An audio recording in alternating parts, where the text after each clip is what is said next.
Oshirma xamirim hech ham oshmaydi, hech ham o'xshatolmayman deganlar uchun antiqa usulini tayyorlab ko'ramiz. Oddiy pitssadan charchaganlar uchun antiqa pitssa tayyorlaymiz. Maxsus paketga oshirma xamir uchun kerakli hamma mahsulotlarni birin-ketin solib olamiz. Paket uchini yopib, qo'l bilan yaxshilab aralashtirib olamiz. Shunda silliq, yumshoqqina mayin xamir tayyor bo'ladi.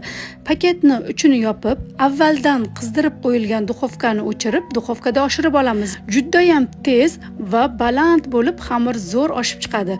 Tayyor bo'lgan xamirlarni bo'laklarga bo'lib, xuddi videoda ko'rsatilgandek qilib yoyamiz va asl barakani bolalar uchun maxsus tayyorlangan sosiskalarni ishlatdim. Juda ham mazasi zo'r. Siz ham bir marta ishlatib ko'ring, bolalaringiz maza qilib yeyishadi.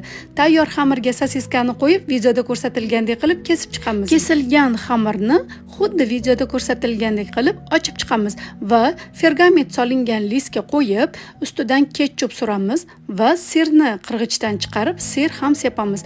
Avvaldan qizdirib qo'yilgan duxovkaga 180 gradusga 20-25 daqiqa qo'yib pishirib olamiz. Yumshoqqina, ko'rinishi ham antiqa bo'lgan pitsachalar tayyor bo'ldi. Siz ham albatta tayyorlab ko'ring. Agar video yoqqan bo'lsa, like bosib, yaqinlaringizga yuborib qo'ying.